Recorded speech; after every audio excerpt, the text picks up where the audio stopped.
what is up? Thank you so much for tuning in. I am Deborah with Purusha Holistic Wellness, and this is our weekly astrology reading for Purusha Intuitive. Welcome, welcome. If you're new to the channel, I do everything health and wellness, mind, body, soul, spirit.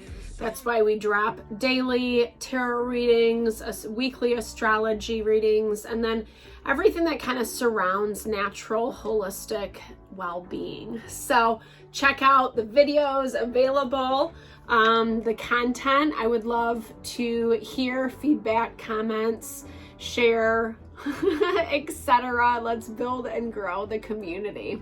All right, with that being said, let's look at kind of what we're headed into for the week. So happy holidays to everyone. The holidays are upon us. I am looking at December 19th through the 26th. So the main aspect within the first couple days is going to be that Sun square to Jupiter. This really talks about how the places that we want things to look a certain way. We want our abundance, our wealth, our money, blah, blah, blah, to look a certain way. It's going to be a little bit challenging. You're definitely going to have to kind of like navigate some things that might not feel very fun, right? Like they might feel a little bit of an ego blow, etc. With the Sun in Sagittarius, we have, and Jupiter actually rules Sagittarius. So we have this desire to kind of like grow and expand and be abundant and blah, blah, blah. And, it is definitely attached to our ego and sense of self. So with that combination, it's going to make really being patient, listening to our gut instincts to kind of, not necessarily getting too wrapped up in how it looks, how it appears, especially because that energy is only going to be impactful for a couple days. It's good too because the other aspect affecting us is going to be that Venus trine to Uranus. So even though big picture, we might not have money or abundance raining down on us for a couple days, it actually forces us to appreciate what's in front of us, that Venus energy, like the things that we love, the things that make us passionate about life, and kind of, we might even just be spending more time with people we love, or, lovers, partners, etc., obviously over the holidays, but even kind of exploring those passions a little bit deeper, because Uranian energy is also about kind of rebelling against the norms, like doing things that we wouldn't normally do. And it's inspiring us to live our passions. It's not challenging us, because it's something we naturally want to do, is kind of go against the tide, what we normally would have done in the past, what we're used to doing. Uranus is in Taurus, and Taurus deals with it's money, it's possessions, it's earth energy. So what our material world is around us, kind of like what we have, right? So the things that we have in our world right now, in our environment, we might be a little bit like, rebelling against, like kind of saying, no, screw that. I'm going to do my own thing. I'm going to actually do this other thing that makes me feel like really happy and empowered and totally just like in love with the life that I'm living. And that's going to make the Sun square to Jupiter not feel so annoying, essentially, which is always a plus. Okay, what else can we talk about? So the other aspect that comes in towards the latter end of the week is Mercury sextile to Neptune. So there is some intuitive energy. I mean, what should I say? Neptune has been in Pisces for a while. It was in retrograde recently within the past couple weeks, and now it's gone direct, but it's still in that Piscean energy. which really just maximizes our ability to kind of like delve into our intuition, to see, sense, and feel through like the experiences and the situations that are going on in our life. That is a blessing. I mean, you know, it's a blessing. It might not, because it's going to show us exactly what we need to see. It's going to give us that clarity that we need. Even if someone's saying one thing to our face, you know, and it doesn't feel right, it feels a little bit off, etc. That's where our intuition is really going to serve us well, is that we're actually going to be able to see and connect with those places that it doesn't feel right, and then we'll be able to make decisions accordingly, which is great, because obviously this time of year we're around a lot of friends, family, maybe people we don't 100% vibe with. So having that kind of heightened intuition in that Piscean energy, it's going to help us sense things out. And then Mercury, that sextile aspect, is going to give us the ability to communicate from that space of what we understand to be true. Just be mindful, because the South Node is still in Scorpio. So that's going to, we'll have to really temper how aggressive we are. Mars is still in retrograde, so things that piss us off, places that we might want to react with an FU, that is that Uranian energy, that rebellion energy. Just be mindful of that, because it doesn't need to be that way. You know what I mean? It's actually, if we kind of react from that space of like anger and aggression or manipulation and control, it's honestly just going to keep us in that same dance that we're trying to break out of right now. Because things are coming to head, and with the vertex point in Virgo gives us the ability to really like analyze the situation. You know, it's the practical, you know, pros and cons column is how I like to see it. Also, Mercury and Venus are in Capricorn in the beginning of the week. So it's helping us to ground into the practical energy. We are actually moving into Capricorn season as well this week. So happy birthday to all the Sagittariuses and Scorpios, those that are on the cusp. As we move into this new season, like I said, Capricorn's earth energy, it's going to ground us. It's going to give us more strength and stability. And the more that we honor that as we approach, the better it's going to be. Especially with that Fortune and Saturn in conjunct. They will move closer together as the week progresses. But that's basically like, as we're learning our lessons, if we're listening to our intuition, doing what, you know, we kind of know is better for us, right? Sorry, I like sprained my ankle and I'm like, it has not healed. It's like very annoying. So, but that's basically going to give us, you know, it's going to give us what we want, essentially. Fortune point brings in that kind of like that wish fulfillment is how I see it. Like I said, there is heavy energy in Capricorn this week. Pluto is also in Capricorn. Pluto is going to help us though, because it's what transforms. So anything that we're working on to kind of move out of, the places that we're working to fall more into alignment with ourselves, Pluto energy is going to help us do that. And the nice thing too is the North Node is conjunct to Uranus. So North Node deals with our learning lessons as well, how we grow and evolve and what we should aspire to be in this lifetime. So the more we kind of are, you know, again, rebelling from a place of like what is in alignment for us, the places that we know, you know what, that doesn't serve me anymore. I need to let that go. I need to release that person, place, or thing.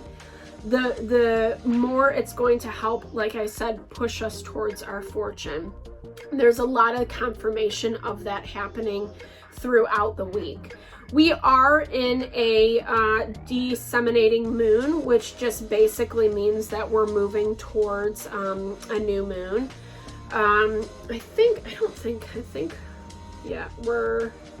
Oh no, actually, my bad. We're entering into the new moon in Capricorn on Friday the 23rd.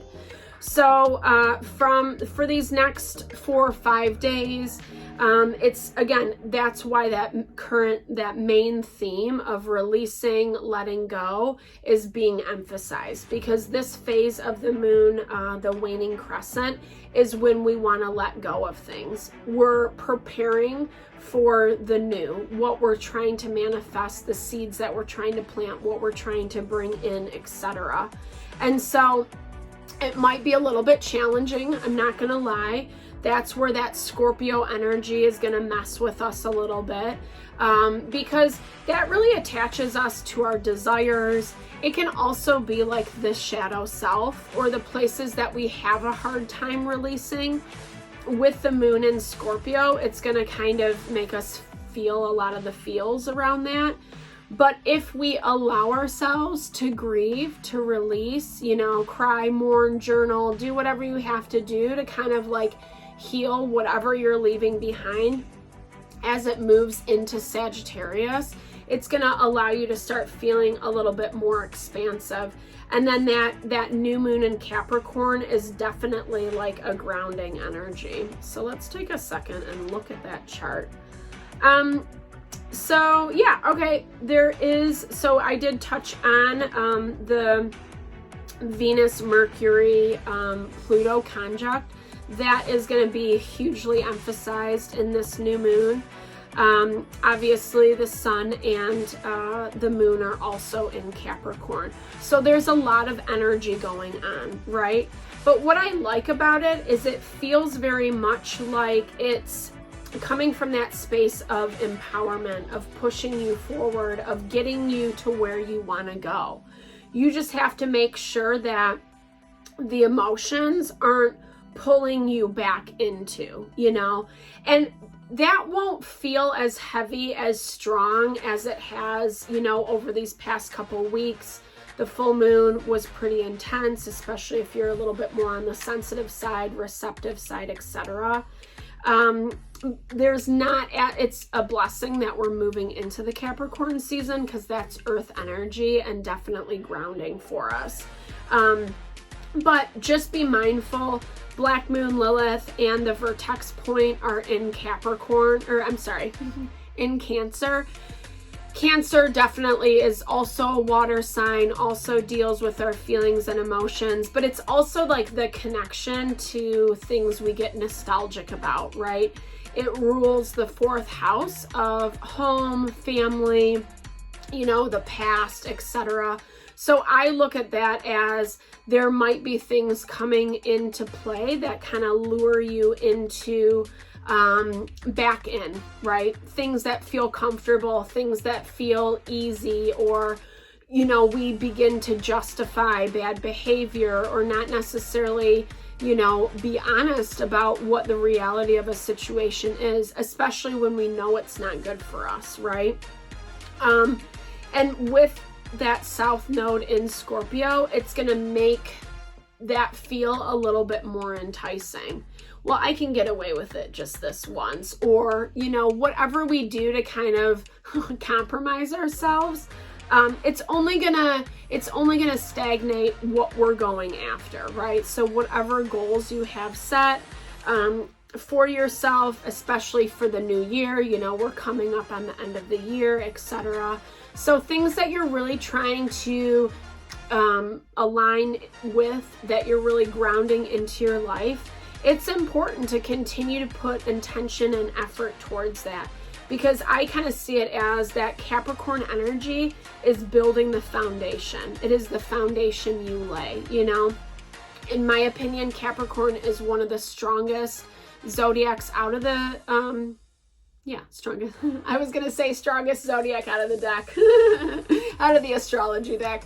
But yeah, it's very, it almost reminds me of cement. It has the strength, it has the durability, the capacity.